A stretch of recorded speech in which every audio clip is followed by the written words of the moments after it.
We're going to have to end the sport panel there, I'm afraid, and we're going to move on to our next set of candidates. We've got Matt and Ron for welfare.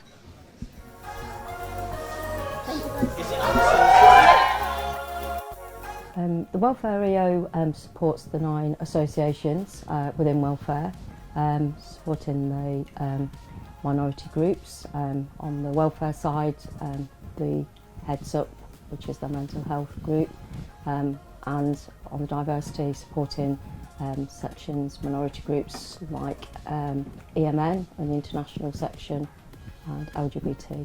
Also, they support the union with all their welfare and diversity sort of issues and campaigns, and also individual students that need help or just signposting to various places within campus and further afield. Yeah, personally I feel the role is very important. It's more and more welfare and diversity is becoming part of our everyday life and being included, and I think people realising that we need to look into it and support groups and people's individual needs. Well, there we go. That was Alison, our welfare administrator, and welcome back up to Aura Studios. We've got our welfare and diversity candidate here, Matt Youngs. How are you? I'm very good, thank you, Joshua. How are you? Good, I'm good, thank you, yeah. Lots of cheers down there in Piazza for you as well. So, do you want to take your opening statement away? Hello, my name is Matt Youngs, and I am running to be your next Welfare and Diversity Executive Officer. So, why? I've been involved in the Welfare and Diversity section for all 4 years of my time at Loughborough. I started as a Nightline volunteer before progressing to the Association's committee and finally its chair for the past 2 years. This year, I've also taken on the additional responsibility of Welfare and Diversity Vice Chair. So why is this important? Welfare and diversity is a part of everyone's university experience at Loughborough, even if you don't realise it. What I'm looking to do in the role is introduce an inclusive freshers experience, launch a champion scheme for the section, and ensure your voice is heard by those at the very top. Well, there we go. Very polished opening statement there from Matt. Congratulations. So let's get on to the questions now. We'll start with a nice general one for you. What's the biggest challenge that welfare and diversity is going to be facing over the next couple of years? I think it's got a lot to do with the stigma surrounding the section. I think at the moment students will only really get involved if either they're personally dedicated to one of our associations or they identify with one of our minority or liberation groups. So I think going forwards we need to start broadening our horizons and starting to engage students who might not necessarily get involved but who are no doubt allies of all our associations. Well, obviously a way you want to do this is through a Loughborough Fringe Yes. festival. What would this look like? So currently I feel like when you start at Loughborough you're thrown an awful lot of information from very different channels. So for me, I would like to propose that all of your alternative events where alcohol is not necessarily integral or important to them are put under one umbrella of the Loughborough Fringe, because currently, like I say, they're coming from separate channels. So is this actually going to change anything at all? So it's still the same events that already happen, but just under a different branding? So it's the same events plus additional ones, because I think currently there's LGBT plus meet and greet, for example, which is a fantastic event right at the start of the year, likewise with the Disability Support Network. However, if you throw in all our other associations, together with those put on by such like, for example, the Hiking Club, where they do a walk to Beacon Hill, if we put all of them under one brand that comes through one social media platform and comes under one brand, that's only on to a winner. So how are you going to manage this in a union which is having to cut costs, and especially when other sections of the union are being cut, left, right, and centre? How are you planning to get the money into welfare to do this? So one of the really driving points of the current EO's manifesto has been financial self-sustainability. We've been working on this in collaboration with the Enterprise and Employability Network here at the union. I think that can only continue. This year we've been working on the foundations, the groundwork, to ensure that associations going forwards in their development plans have got that financial security, which can be achieved through the mindset of ensuring that events we put on are done at a low budget but equally as effective. So you said this is going to be a freshers event, but you also then said you want it to continue throughout the year, so yes. Why is this? So, launched in Freshers 2019 as the Loughborough Fringe, therefore our new cohort of freshers understand it and recognise it as the Fringe. That will then extend beyond freshers to ensure that those involved in Loughborough Students' Union who first identified with the Fringe can then go to subsequent events put on throughout the year, such as Loughborough's Got Talent in October, which we launched this year, as well as, for example, the Body Positivity Fashion Show in collaboration with Heads Up, our mental health association, and SSEHS, one of the departments at Loughborough. So all of those events, all of those headline events, can be branded as part of the Fringe, that anyone can look at and go, yes, that's an introduction to welfare and diversity. So PhD students have been working on a PhD welfare plan. How are you going to engage more postgrad students as well, and make them feel engaged in welfare and diversity, but also in the university as a whole?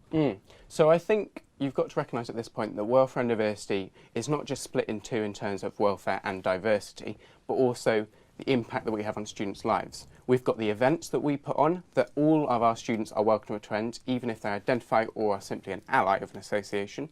However, you've also got the welfare side of the whole section, which is all about supporting our students no matter where they are in their Loughborough journey, whether they're a fresher or a postgraduate student. So, building on that, I think we continue to put on our events that we all know are inclusive to everybody, but also look to reach out and encourage more support networks available for postgraduate students. We've already got the support service Nightline in Welfare and Diversity. I think we can really progress that next year to ensure PhD students and other postgraduate students are really aware of the support available to them from Welfare and Diversity. So you mentioned that obviously welfare is split into these two sort of different aspects, welfare and diversity. Your manifesto is pretty much only focused on the welfare side and structural changes rather than diversity issues. So can you explain how the ideas in your manifesto are going to help celebrate diversity in the campus? So let's think about my first manifesto point to start off with, the Loughborough Fringe. That's going to include events put on by our diversity associations. For example, October, when freshers first arrive, is all about Black History Month, put on superbly by our Ethnic Minorities Network. My second manifesto point, which is the Welfare and Diversity Champion Scheme, that's going to be a front runner led by different diversity associations as well as our welfare associations.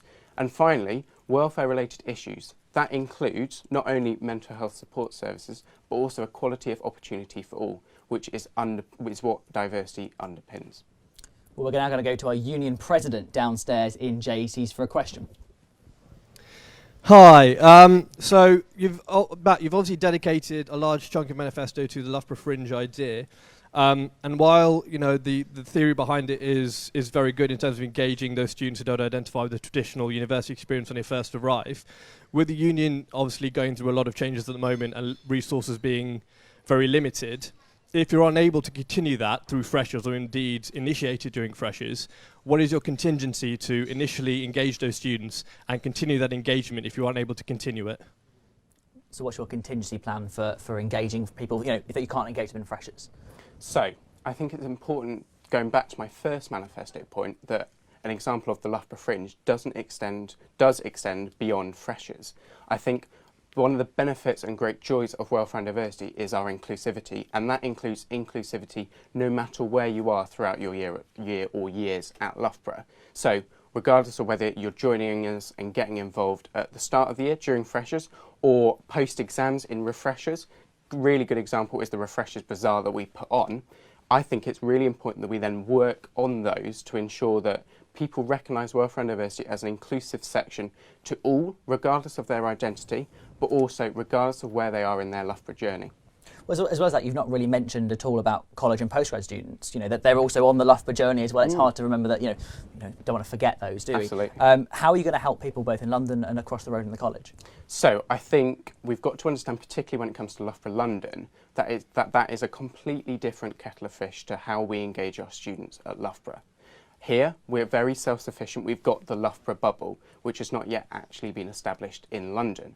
So I already know that, for example, the current Welfare and Diversity EO regularly takes visits to the London campus in an attempt to engage students. And I think we've had huge success with the Chinese New Year put on by our international student networks, as well as in London and in Loughborough. So I think it's important to recognise that the approach we take in London and the college have got to be very different. Therefore, I would propose that regular association chairs, in addition to the EO, go down to London and go across to the college, because there is huge potential in both areas. So yeah, a question from Twitter that relates really heavily to that as well. They're saying that because there is no permanent member of staff for counselling down in London, how are you going to manage that sort of fiasco there? How are you going to deal with that? So I think it's important to recognise that a really good example that I've got great experience from is Nightline, our listening service on campus. That serves the students of Loughborough University, as well as Loughborough College and Loughborough University in London. That's an existing support network that we can only promote more, as well as make available different support networks. It may well be face-to-face, because ultimately that is the most effective way to provide support, but I think we should also start to explore other avenues in terms of engaging students at the college and in Loughborough. So obviously you've been mainly involved with Nightline throughout your time here in Welfare and Diversity, which is very different to all the other associations that sort of exist. How are you going to emphasise and understand those sections when you've only really had experience with one which is vastly different to the others? I think that's a really good point, and that's precisely why this year I've taken on the additional responsibility of Vice Chair. Under that position, I've been overseeing the Department Student Involvement Officers and overseeing their development in their departments. And additionally, when it comes to event planning, I was heavily involved in the Loughborough's Got Talent show that we put on in October. Now, I understand and appreciate that being an experienced member of Nightline means that I may not necessarily have been exposed to as much as other association chairs have, but that's why I think it's really important that the EO is able to listen to association chairs. Ultimately, they are the lead for the section, but the association chairs are the ones and the individuals that know their association best. So by listening to them and putting into practice the policies that the EO and the competencies that the EO has, it's only a recipe for success. So another main part of your manifesto is developing Welfare and Diversity Association champions. What would this look like? So it's going to be split into 3 levels. Education being level 1, attendance being level 2, and promotion being level 3. So initially, we've really successfully rolled out the Consent Matters online training that's been rolled out to all halls and all departments this year. That's been hugely successful in our engagement, but also a soft version of educating students that doesn't depend on them getting actively involved in the section. That is your entry level, and students are welcome to freely access that. From that, you move on to level 2, which is all about attendance at association events. You've now got the background knowledge and understanding of where that association fits into the Loughborough bubble, and you're now attending their events to show your support for them as association directly. Finally, you've got the promotion. You're a Welfare and Diversity Association champion. For example, you're a Mature Undergraduates Association champion. You'll be recognised across campus as an individual who's really clued up to the way that association works. Students don't have to just go for one, they can go for multiple, all of the 9 associations involved in the section. So obviously, you want this to be some sort of campus recognised credential. How are you going to get the university on board with this, and what would incentivise people to actually get on board with this in the first place? So we've got really great contacts with 2 members of staff in particular at the university. There are Abda Akram, who is the Equality and Diversity Advisor for the university, and Manuel Alonso, who is the Director of Student Service at the university. They've been really integral to the launch of Consent Matters, the online workshop training. I think they will be integral to the rolling out of this. They are passionate, they are devoted, and they are loyal to Welfare and Diversity and what we do here at LSU. And I don't think there'll be any problems with it rolling out to the wider university community. Obviously, the position is heavily involved with LSU, and this is an LSU role, not a university role. And the exec structure is changing vastly this year to a completely different and unrecognisable, as you might say, to what we've seen before. With the Welfare and Diversity EO sitting as well on the Board of Trustees, as well as being a section as well, how are you going to deal with this as a concept and in this structure? Yeah. I think it's a huge statement from LSU that Welfare and Diversity, like you say, is the only executive officer that is both sitting on exec and remaining as a section head. So that's where we can really look to develop the vice chair role in the section, which up until now hasn't really been developed as such. Therefore, I would propose that the vice chair takes on a much more leadership approach to the association chairs, be it direct mentoring, but also ensuring, which currently exists, being the Vice Chair leads department SIOs as I have done this year. I would propose that is transferred over to the hall and department reps coordinator, which I would introduce, because they've got very similar mindsets in the way that they approach engagement with students in halls and departments. So I think that it's going to be a challenge, undoubtedly, because it is a huge statement, like I say, from LSU. But I feel like as an individual, I'm more than capable of leading that section. Obviously, the section itself has grown so much bigger over the last few years, and it's expanding every day. What needs to be done to make it even bigger than it is today? Or, in fact, does it need to, just to slow down a bit and stop getting too big? There's always a classic line in Welfare University that we always like to run before we can walk. And I think that's just as applicable to every association within the section, not just as a whole. So I'm proposing that next year we continue to make progress. There's no harm in development whatsoever, and I'm really excited to see what potential association chairs next year could bring to the section. However, I think it's important from a leadership point of view in the Welfare University Executive Officer role that you're there to also mentor and guide the association chairs to go, that's a great idea, I really like the direction you're heading, but let's just take a couple of step backs and think about how we're going to do this progressively rather than shooting for the stars. So I've got another question that's been sent to us here. Do you think that training for subwardens is good enough? Obviously, it's not all about LSU. It's also all about the university as a whole as well. Do you think the training for these individuals who are vastly, really important in Hall's life, is it good enough? I can't directly comment on that because me personally, I haven't directly been involved in their training, so I'm not aware of what they already provided.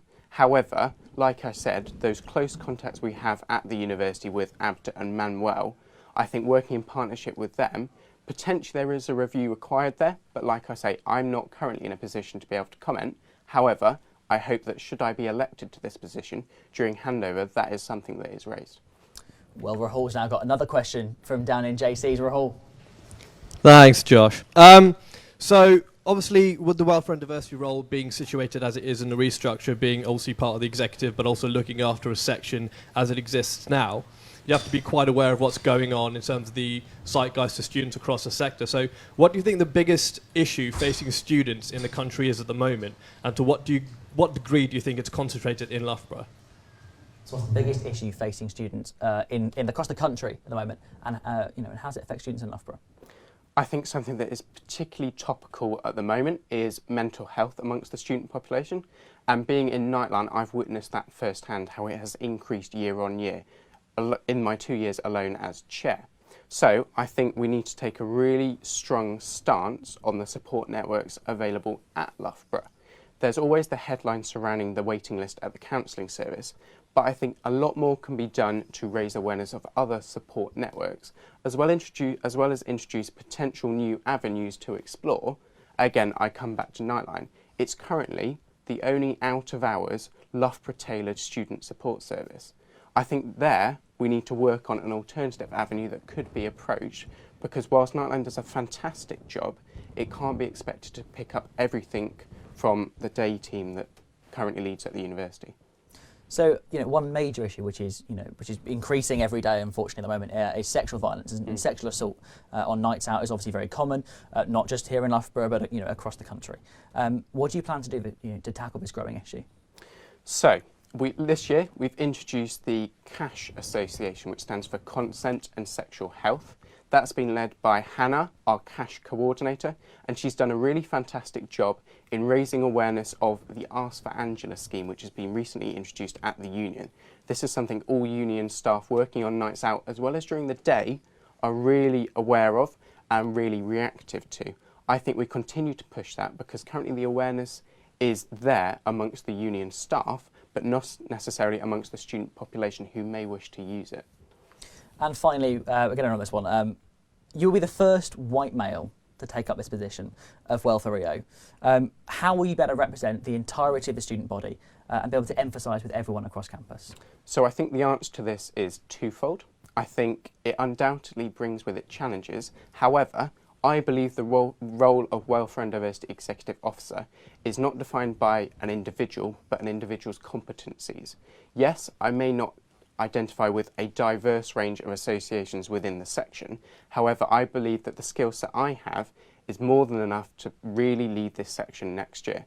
I think on the other side, you've actually got the benefit it will provide. Currently, within the Welfare and Diversity section, we are very dominated by females, as well as ethnic minorities, and those that are really passionate about our liberation and minority groups. However, as a figurehead of a white male, that is surely going to attract other white males that may wish to get involved in the section, but not necessarily might have done in the past. Well, interesting thoughts there. Thank you, Matt, from that one.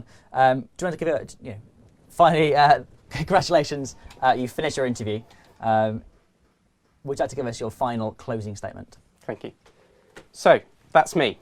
If you've got any more questions or simply fancy a chat, drop me a message on social media or stop by at one of our free refreshment tents at various locations across campus this week. I'm Matt Youngs, and I hope I've convinced you to vote for me to be your next Welfare and Diversity Executive Officer. Well, thank you, Matt. We're now going to go and head down to JC's with the panel and Natalie Doyle. I mean, I think you can hear the response from JC's here. Just everyone completely backing Matt in the pub. So absolutely brilliant. I think it's fair to say that he did a really good job up there. But how do you guys think he did? Well, I'll go first. I think he absolutely smashed it. I would probably say that personally. I'm his biggest supporter. He has grown so much in 2 or 3 years that he's been with Welfare and Diversity and the Students' Union. But as everyone else in the audience has seen there, I just think he knows his stuff so well, and that's why he is the best person, in my opinion anyway, for this position. Yeah, I think just to echo something Chris has just said, I've known Matt for about 2 years now, and he, sitting up there, I think trying to be as impartial as possible is a testament to what the Loughborough experience can do for a person. He's grown so much, and obviously he definitely knows what he's talking about. He comes across really well. I think he held his own against Josh, which is no mean feat. Some of my team can testify. And I think it went really well. Yeah. No, definitely. Chris, on his behalf, he didn't speak a lot about involvement in departments. Is there anything you want to add as his proposer, isn't it? Yeah. Yes, well, departments it's only been in position for Welfare and Diversity for 2 years, so it really needs to develop, and I know Matt's going to put a bit of time into thinking about that a bit more. I think really it's one for him to think about, but I know that it's going to be something with him being vice chair this year that he's been a part of, that he's really, really involved and invested in, that he's definitely going to, with the changing demographic of Loughborough as well, where departments is becoming more important, he's really going to put time and effort in thinking how that plays out next year. Yeah, I think very, very ambitious manifesto, which is really, really good to see, especially for this role. I will say the question I asked initially, he did very well to explain his ideas, but didn't answer the question as I asked it, which was basically, great idea, you implemented during freshers, you want to carry it on, but the resources aren't there, what do you do? Because if those students disengage and had a really good time with the Loughborough Fringe, their well-being could be seriously impacted. They can't re-engage because you haven't got the resources to put on that event. So I think just a little bit more out of this interview saying, okay, if I don't have the resources, what is plan B? How do we keep those students engaged? How do we look after them? I think that's something you should look at, because really ambitious, but how do you deliver it all? Obviously, I don't know who's seen it, but there's been a lot of social media engagement for Matt's campaign. I'm not going to ask who the brains behind it was, but how do you guys as a team think it's going for Matt on social media, with that video being released recently as well? I think pretty well. I mean, if posts from Matt isn't in your head already, then I think it needs to be. You'll hear it once and it'll be in your head. I think, considering he's uncontested in this role, it could be easy just to switch off, not think it's important, and think, oh, well, not many people have got Ron before, we can take it as a given, but he really hasn't. He's put so much time and effort, and the rest of his team as well, into thinking what sort of thing could engage people in different ways. So we've had our coffee stalls every single day, every weekday anyway, that we're going to do this week, and then the catchy videos as well, his manifesto points coming out. We try to think of different ways that we could try and engage, and hopefully we've seen with anyway that our views that it is engaging to some extent anyway. Well, Rahul, you also ran uncontested. How do you think Matt's doing? Do you agree with Chris on that? Yeah, I think obviously, last year a lot of us did run uncontested. I very much didn't get complacent because Ron is always a factor. You can be the best candidate ever, and you could have the most sound manifesto, you could have the most experience, but if you get complacent because you think you'll get it just on what you can put down on paper, I think Ron will come and get you. Especially, obviously, we've seen it coming up through Hall Hustings and all those elections. Students are very aware of what they're voting for. They are paying attention, so we need to give them the due credit. So you need to make sure you're servicing them, you are actually listening to what they need and getting yourself out there. Because a lot of people say it's just a popularity contest. That's politics. It's not an LSU problem. It's not a student elections problem. You need to know what you're talking about. But you need to make people believe in what you're saying as well. So I think uncontested, but also, don't get complacent. Stick at it. If you're a good candidate, that will shine through. And Chris, final question. What are we expecting in the next week? Well, tomorrow you actually, breaking news anyway, that we have another video coming out. So do follow Postman Matt for Welfare University Executive Officer on Facebook. It's a well-known old school YouTube classic that we've changed to be Postman Matt and LSU related. So watch out for that. But also we've got coffee stands every day, 10 till 2 across campus. Tomorrow we're by Stuart Mason Building, Wednesday the Union, Thursday at the library, and then Friday Shirley Pierce Square. So come over for some coffee, and then hopefully we can tell you why Matt is the best person for this role.